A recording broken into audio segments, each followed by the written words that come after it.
In today's episode, we're going to be reviewing and discussing Umma, which is a horror movie, a supernatural horror movie directed by Iris K. Shim, starring Sandra Oh and some other people. I hadn't heard of this film before you mentioned it, and I can't believe I hadn't because the amount of horror films we watch on Netflix and this didn't pop up, it just felt like it had been a bit buried. How did you find it? Did you just see it on Oh, it, Netflix? it was just I literally just went, when we were like thinking what movie should we do next, like, I just literally went to Netflix films category horror and it was like the first movie and it said Ah, like, when Netflix puts that red text under a thumbnail saying new release or newly released or whatever. yeah, yeah, And this yeah. came up. Yeah. I Yes. must admit, when I saw supernatural horror film written underneath it, I was tempted not to do it because I thought, Mm. oh, I don't know if I could do with it. I don't know if I've got another demon horror movie in me, to be honest. Well, were you pleasantly surprised or were you, what's the word, unpleasantly disappointed? Okay, well, I'm very intrigued as to what your thoughts are on this movie, but my thoughts are this film had an interesting concept, I felt, an interesting idea in regards to like the like oh gosh, like generational trauma maybe. I don't know Yeah. if that's the phrase. So basically Sandra Oh, when she was a kid, she was quite badly treated by her mother, and her mother was quite kind of a I don't know if possessive is the word, but Yeah, she never possessive. Yeah. yeah, she didn't want Sandra Oh to kind of leave her. But at the same time, she was very kind of like disciplinarian, very strict and whatnot. And then that kind of trauma has kind of, Sandra Oh's character has kind of taken it with her. And now, 20 years later or whatever, she's got her own baby, her own daughter who's like now teenager, 16, 18-year-old or something. And Sandra Oh's kind of repeating that same cycle again, but in a much more subtle way where she's not really letting her daughter have friends. She's not letting her go to Mm. school or, college rather. So obviously Sandra Oh is not like abusing her daughter, but she's got that same kind of possessiveness towards her Yeah, daughter. they live a really isolated life in a farmhouse, and her source of income is to create honey, and she doesn't have any Yeah. electricity because that was like a trauma from the way her mother used to treat her. It didn't really, Mm. I don't know if it completely explained the electricity thing, like what actually happened, but Yeah. she had So a fear of electricity. yeah, so every time there was a lightning storm, she would get scared and her daughter would have to comfort. So Sandra would get scared Yeah. and her daughter would have to comfort her. And yeah, and she has this thing where she's convinced that she's allergic to electricity. So she makes everyone leave their phone and switch their car off and leave their phone outside the house before they come in. And yeah, to be honest with you, by the end of the movie, I didn't feel like they'd wrapped that up, Mm, that thread. But then literally as soon as you said that right now about you didn't fully get it, what came mm, to my mind immediately was Sandra Oh, when she had the flashbacks, her mum would electrocute her with like a lamp or something. So maybe mm. that's where the fear of electricity came from. And at the end, when Sandra Oh comes face to face with the ghost of her mother, they're kind of reliving that final moment when Sandra Oh walked out of her mother's life, and Yeah. it's like a lightning storm outside. So that's Mm. what was happening on the day. Oh, that's a good Um, point. I'm just Yeah. guessing. But like you at the time, whilst I was watching the movie, I wasn't fully convinced they'd tied that thread up. Mm. But what did you think of the movie? I mean, I thought what I really liked about it was I think we've seen a few films where they go into generational trauma and they use the kind of demon as a way of trying to get past that. And Yeah. I think what's really interesting about this film is it looks into the kind of Korean family life and the culture that Mm, goes along with it. yeah. Because Sandro's character, Amanda, she completely detaches herself from her ancestry because of the trauma that she went through with her mum when she was younger. So she tries to leave that all behind, but as the film progresses she kind of has to come to terms a little bit with her background and with her mum, who was somebody who came to the US from Korea and could not speak the language, felt really isolated. And they talk about that in the film, like they have this moment where she says, I recognize that it was really hard for you, but you shouldn't have treated me or given me that burden of the way that you felt. And I think that's a really interesting kind of topic to grapple with. Yeah. Yeah. So I found it a very interesting plot point. I mean, it's not anything revolutionary, I don't think. The No. storyline is essentially the daughter gets away and has a new life, and then suddenly all of the old memories are brought back up because she finds out that her mum has died and she needs to put her ashes to rest. Essentially, she won't do it because she doesn't want to relive that, which is fair enough. And then that causes a demon, and and the film goes on like that, and then at the end she reconciles it. Like I feel like that's nothing new, but No. what is new is like the elements of the film that haven't been done before. So I think the electricity thing was quite cool. Like she lives in a house that has no electricity, like seeing those lamps being used, and they play board games and they do not use electricity at all. I was like, No. could I do that? Like, I don't think I could at this point. Everything has electricity, you know? Yeah. There's something quite liberating when you. So there's been moments in my life where twice that I can recall where like my mobile phone has like died or something, and I needed to take it back to the shop so they could replace it or repair it or Mm. something. So and I remember this one time I went to Car Phone Warehouse. I don't even know if it's in town anymore, but and they gave me like a not a flip phone, but just like one of those old Nokia style phones Yeah. where you couldn't download apps, but it only had like 9 apps built Yeah. into it. And to be honest with you, it was so difficult those first 2 days coming like off my phone and just having that basic text Yeah. message functionality. And to be honest with you, by the end of those, it took like 2 weeks for them to replace my phone. But by the end of it, I didn't want my smartphone Wow. back, and I was totally fine just having this crappy phone. Yeah. And anyway, that's not as extreme as what they did, but I think there is something quite liberating about detaching yourself from this kind of all-consuming technology. And when we were just at our staff away event Mm. last week, at night time after dinner, we all went back to the hotel, and downstairs in the kind of lobby area there was the Uno, like a Uno deck. Yeah. And I'd never played Uno in my life, so the guys all taught me how to play it. And so it was only a few of us to begin with, but then by the end of it, the entire team was there Oh, playing Uno. And I think there was like 2 or 3 decks just squashed together, so there was enough cards for everyone. yeah. But it was a game that was, you didn't need internet, you didn't need a control pad, you didn't need no electricity for it. It was just something. It was like the most fun I'd had in a long time playing a That's game so with other nice. people. So I can imagine like them playing board games in this movie without electricity. Then even though the daughter might be feeling like she's missing out on certain things, Mm. but at the same time, there's a kind of a tactility and magic to. Mm. You're more present, I think, when you're playing board games or card games with people in real life. And I can't quite describe it, but No, I totally get it. Life's quite, it's a bit smaller. You can't access everything all the time, and your brain's not full of different information all the yeah. time. Because I mean, this is quite ironic because I see it on Instagram, but I see this kind of homesteading in America, this kind of, I don't know what you would call it, this way of living, which is essentially what Amanda in this film does, which is Mhm. to disconnect, to try and grow your own food, make your own bread, do all of this stuff, live life in a slower pace where you Yeah. can't get everything you want all the time because you have to No. make the bread and you have to wait for the honey and you have to do all of this stuff. Obviously, in today's society, not going to get too much into it, but that's not possible for the normal person. I'm sure most of the people who do the homesteading have money to start with. Like, this is not the Yeah. sort of lifestyle that you can just do. But there's something really enticing about it because it's so It's devoid of. romantic, isn't it? It's Yeah. romantic, it's pastoral, it's Yeah. like all the things that we don't do right now.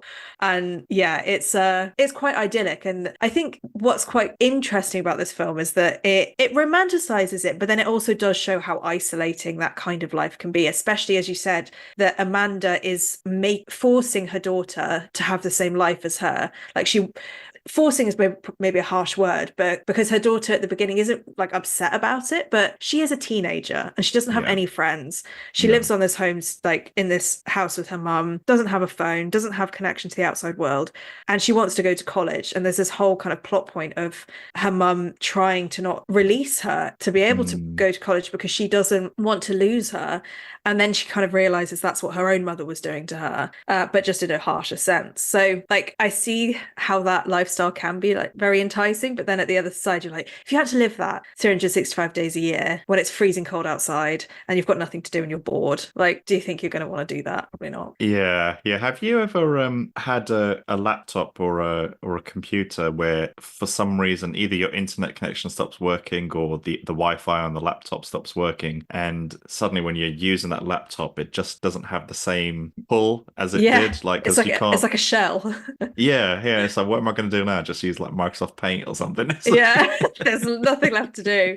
I also I remember when there was a power cut when we were younger, and I was with my friend and we kept playing a joke on her brother. Just we'd be playing a game or something by candlelight, and they would say, "Oh, Rory, can you just turn the lights back on because this is getting really dark?" And he'd be like, "Oh yeah, okay," and he'd get up and try and turn the lights on because it's such a normal reaction to just go turn the yeah, lights on. And every single time he would do it, forgetting that there was a power cut there's a or power forgetting cut. that he couldn't use the lights. It's like it's so ingrained in us to just use Oh electricity when we yeah, need something. And yeah, yeah. yeah, it's not always there for us. Oh man, at the beginning of the film when they were showing the beekeeping that they're Hmm. doing, I was like, that's the life I want, man. That's the job I Yeah. want. I just want to be a beekeeper. Like that's just so cool. And it's just yeah, I was so envious of that. And they had like about 8 or 10 hives there as well, Yeah, and tending to them. making a lot of money. They were talking about the fact that like influencer was buying their honey, so they had to. I don't really know what the point of that bit of the plot was though. Was What it about the just honey? well about them? I thought it was going to turn into something because at the beginning of the film, their friend, who's like one of their only links to the outside world, what is he in? The shopkeeper or The something. shopkeeper, yeah. Seen him in a few things. Yeah, Um, yeah, yeah. he's like, oh, your honey's gone viral and we need more honey. They didn't really do anything with that plot point after that. Yeah, yeah. I think they were probably just showing, I don't know, probably just justifying how they could afford to live in this house in the middle of nowhere. They had like Yeah. honey money coming in. There was Honey money. there was one bit of that I just found so infuriating or so kind of like, ugh. You know when so that guy is the shopkeeper is telling sorry, Amanda. I gotta start saying a character name. Sorry, Amanda is saying, "Oh yeah, your honey is like selling so well," and she's like, "How? Why? What happened?" And he's like, "Some lifestyle influencer talked about your honey, and now it's gone viral." And then they're both like, "Well, I don't know what any of that even means." Like, So I you was just just said thinking. it. Yeah, yeah, but I was just thinking like there wasn't a lifestyle influencer talked about your honey and that's gone viral. Like those are all that's a string of words, a sequence of words that That are makes very sense. yeah, in isolation, each one of those words makes sense. There's no jargon used. I mean, Yeah. maybe viral But might in be, this but day and age, yeah, but and maybe it's showing her complete lack of knowledge on this kind of stuff. Like she should know, but she doesn't because she doesn't use the internet, oh, you I don't know. know, man. It's just this kind of boomer humor. That's what I was thinking. It It's just was. like It was. Yeah. it just So infuriated me. what did you think about like the horror aspects of this? Because obviously she gets the ashes of her mum and she basically has to the whole point is she needs to bury it in a traditional Korean kind of burial service to release her mother.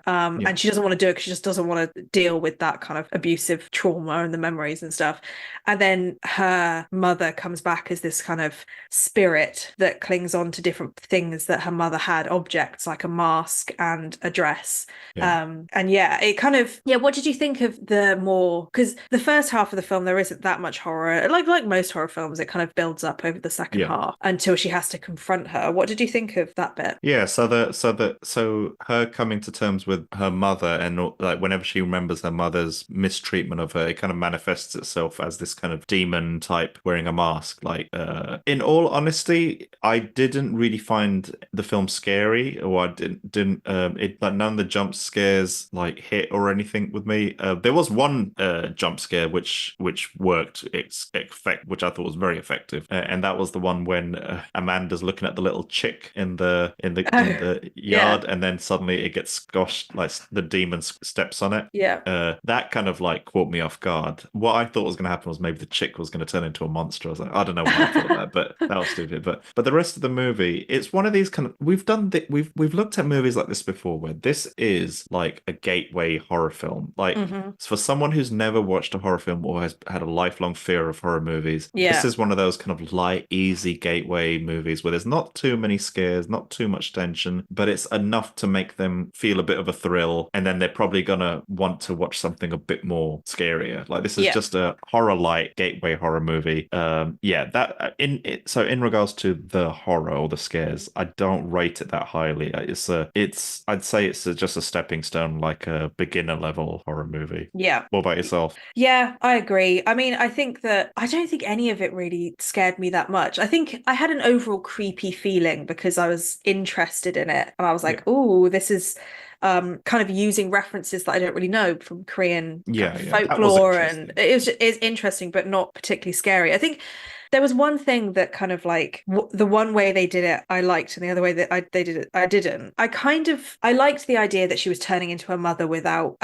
realizing it. She was doing things to her daughter that her mother did to her, and she wasn't quite getting that. But they did it in two ways. One of them I thought was really good was like the way that she would just suddenly wake up from whatever the visions were that she had, and she was actually like gripping her daughter or like shouting at her daughter, and then she suddenly realizes who it is, and she's like, oh, I'm sorry. And that's kind of a little bit subtler. It's kind of showing how she's turning into a mother. But then they also did her physically turning into a mother, which I thought was kind of cool from its like CGI, but I also think it's a bit on the nose. Like there was these moments where you look at her and her face kind of becomes older, and she physically looks like her mother. And I was like, I don't know if we need both. Like, do one of those things. We understand that she's turning into her mother. We don't need to be handheld through it, Yeah. It's no, I agree with you. I think that firstly, I'm very grateful this was a short movie. It was like an hour and 20 minutes or something. So it did not need short. longer than that. Yeah, the whole thing just had it. Could it have been shorter? I don't know. I mean, I just feel like it. Like I quite admired the concept of how Amanda is trying to recover from her mother's mistreatment, and she in turn is treating her own daughter like that, and she's turning into a mother. I liked that concept. I liked that idea, but it's just the story just felt very undercooked, and like there wasn't that much going on. Like with the shopkeeper, nothing really came of him or his relationship with stuff. And even was it River, his niece? Other than being a bit of a catalyst for Amanda's daughter at a few key moments, like not much came of it. When they first introduced River, and I was that's this kind of like social, she just came across as like an it girl, social butterfly type it girl. And I was thinking at that point she's gonna die, like something's gonna happen to her. Like, she just was introduced like she was fodder or something for the. But then it wasn't that kind. It turned out it wasn't that kind of movie. But you know how like in some horror movies we watch where the demon is usually a metaphor for some kind of inner turmoil or something, some unresolved something. But there's always that element of, I mean, that's the subtext of the demon. But on a surface level, a demon is chasing this family or this woman or this man or whatever. In this movie, I think from the get-go, from the beginning right through to the very end, I got the sense that this was just Sandra Oh's character coming to terms with her mother. And then at no point did I ever feel like this might be a real demon. And a real danger. That's like a good point. It felt like it was just something she's dealing with, something she needs to go through. And it's not like some of the best horror films are the ones where you think that you could put yourself in that situation. Like some of the ones that really kind of get your neck up, you're like, oh, this is really scary and I feel like this could happen to me. Whereas this is a very personal story, I feel. I mean, obviously any people can go through this similar thing, but it is a very specific situation, I think. There's a small part of me, I might be misreading it, but there's a small part of me thinking that were they touching upon, I don't want to say mental illness, but like there was something there, I felt. I don't know, man. I don't know. It's just either it was just very, I don't know, maybe someone was kind of translating their personal experience of this scenario into a movie, or it was just a very undercooked story. Actually, I'm going to go with the latter. I just think it was a very undercooked story. Story-wise, performances were good. Like, the Amanda, her daughter, even the shopkeeper, River. I think that was like the entire cast of the movie. Like, it was a really small cast. And the mother, the grandmother, or Amanda's mother. All the performances were great. I just feel like the characters didn't really go on that much of a journey, really. The one bit that I was particularly kind of felt like was undercooked was the final confrontation scene between Amanda and her mother, where she never really says to her mother how she made her feel. And maybe that was the point, was that you don't ever get a chance to tell somebody who's been abusive that's what they did to you. But for me, it just felt like it hadn't got to the heart of the issue that they had between each other. Like she only said like one sentence about how she didn't have a good childhood. She never really said, you're the reason why I ran away and I don't want to continue that. And that felt like it would have been the reason why the demon would break away, because it's like, okay, she understands now the kind of trauma she put on her daughter, but she kind of just, I mean, she's a very nice character, forgiving her mum and kind of saying, I know how hard it was for you. And I thought that was quite touching, but it just felt like it didn't hit me hard enough. I think it was the script. I don't think the script was written in a way to make you really feel like they'd had that that conversation, and it was like, this has changed the way that they view each other, and she can finally be at peace because she truly understands, you know? Yeah, there's two ways that scene could have gone. Like, if they want to, if yeah, so either the script was just badly written in that moment, or I can imagine. So the director Iris also wrote the movie. So I can imagine when she was writing it that scene was probably far more profound. So then it makes me wonder, maybe the direction was bad. Maybe the performances didn't quite meet the script's demands or requirements. But then, or maybe it was just very badly written. But yeah, there was no real payoff. It was there was no push and pull, or between the Amanda and her mother at the end. It was just kind of, the mother says, I had to sacrifice X for you, and then Amanda's like, yeah, you treated me badly, and I'm going to leave you now. There was no, Yeah. I don't know, grappling there. Yeah, I think that's what it was missing. It was just like, I was really waiting for a moment where Amanda would truly say how she felt, and she never really did. And it just felt a little bit unresolved, I think. And then the ending's like, da-da, like, better now. But actually, that reminds me, there was one scene that I did like, which I thought was really well directed or written, was after that, kind of the happy bit at the end where they end up doing this Korean ritual for her grandmother, for her mother. Yeah. And so it's like, okay, she's now putting her to rest. And then as they're doing it, her daughter's phone rings. And so you instantly, there's a little bit of humor put in there. She's like, oh, sorry, this dress doesn't have any pockets or something. And you also know that Amanda's now allowed electricity around her. So she knows that she's healing. I just liked that because it wasn't so on the nose. It was just like quite a subtle way of showing how far she's come since this all happened. So I appreciated that scene.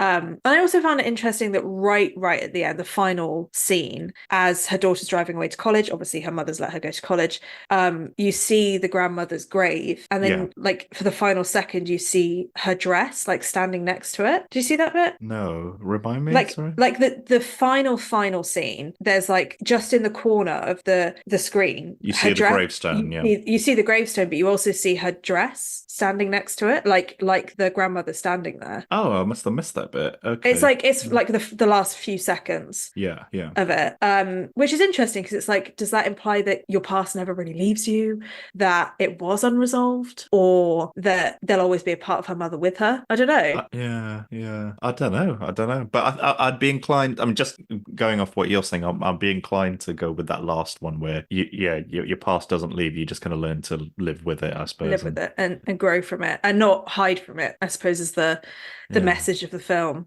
But interestingly, I have an object. I literally have the people who are watch. This is more for you than anyone else, but I literally have the exact same box. No way. It's got the same clasp. That's a little turtle. It's got the same thing on the top. It's not a music box. It's just like a box. So they must be like a really jewelry box, common, like a jewelry box. Yeah. I just have all my old badges in it from school, but it's literally exactly the same that they have in the film. And I thought that was really weird. Oh, so when she was holding it in the movie, did you think, I have that? I was like, I have that. Oh my God, have I got a demon? Have I got unresolved stuff that I haven't? Yeah. No, you're far too well adjusted to right. That. But I thought that was really cool. They're obviously very common, but yeah. Touching back upon that electricity thing, like how would you deal with someone if they had that issue where they can't be around electricity? Like, would you, I don't know, entertain it, or would you, like, what would you do? Like, I mean, it depends on who the person was. Like, if it was someone in my close family that I feel like I had a right to question it, because when it's like your friend or something, it's like, well, do I have a right to really get involved here? Like, if you're not hurting anyone, you're clearly not in a well space. But anyway, if it was like a family member, I understand people who don't want to live with electricity for reasons being that they want to have a quieter life. They don't want to be involved in the kind of social media battles and the negativity. But I don't think that she was doing it for the right reasons. She was doing it out of fear. And I think that can just take over your life, which it did in her case. Like, she spent years by herself. And so I think it really depends on why you're not using electricity or why you're not doing anything. Like, if it's a conscious choice to make your life better, fine. But if the choice is to stop doing something out of fear, I think that I would do what I could, as in try and get therapy, or, I mean, whatever you can do to try and show this person that they don't have an allergy to electronics, and they don't get ill from it. They have unresolved issues, which clearly they do, if they truly feel that way. But I think this one's quite an easy one to say that to, because because it's pretty clear that you can't have an allergy to electronics. Like you can't get ill from I electronics hope unless not. I hope not. I mean, maybe like one in a I mean, there's obviously things that go wrong with electronics, but like her not being able to have anything around her and saying it's because of an illness, it's quite clear to see that that's a kind of a mental issue that she has to work through. Whereas there's probably other things that it would be harder to distinguish whether it was real or not. You know, if somebody like an agoraphobic person, for example, who doesn't want to go outside, like that's a harder thing to kind of say, what, like, how do you get past that? Because if you physically can't go outside, like what do we do?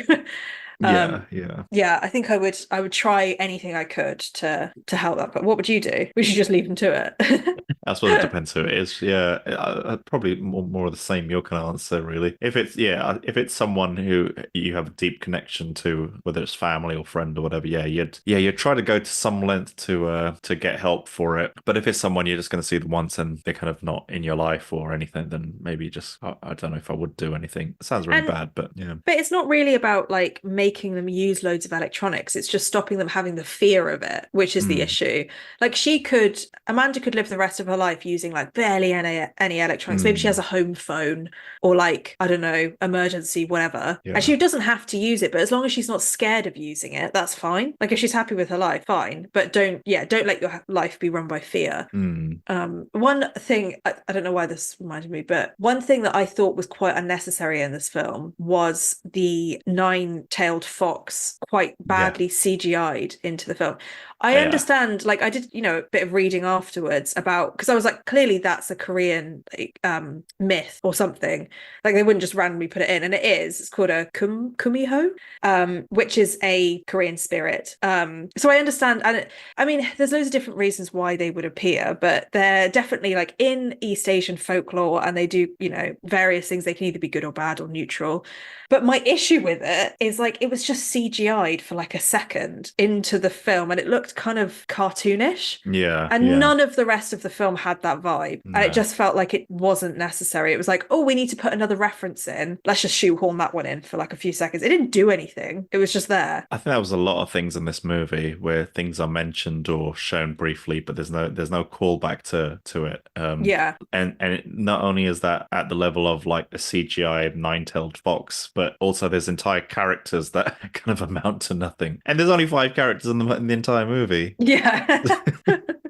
But like some of the kind of cultural references in the film are really interesting, like the burial ritual. Like that makes sense because it follows her having to do that, and then like the dress that she was wearing, like that follows through the film. But then there's just like, oh, here's another one, and don't really know what to do with it, so let's just have it here as a reference. Yeah. I genuinely feel like that all the ingredients for a decent movie were here, but it was just I don't know, just not great, to be honest. I quite like that image of that demon spirit with that mask on, like that in itself I think is quite potential to be quite an iconic kind of demon if it was in a better story or just handled a bit, I don't know, with a bit more kind of, I think we needed someone who's a bit more experienced. I hope that this movie wasn't expensive. Oh, it's 2.3 million to make. Okay, so that's like peanuts when it comes to these studios. So and this is actually a mega low budget movie then. It's not a bad film. Like overall, it's not a terrible film. I think it's like the production value is pretty high. It feels just like a Netflix horror film that has a bit of substance to it. It's quite interesting. And like you were saying at the beginning, if you were wanting to show someone a horror film and not get them traumatized and never want to watch one again, like go for something like this. There's a good plot. There's interesting storyline. It's got a good leading lady in it. But not probably for the super horror fans to really sink their teeth into because the substance just doesn't quite get there.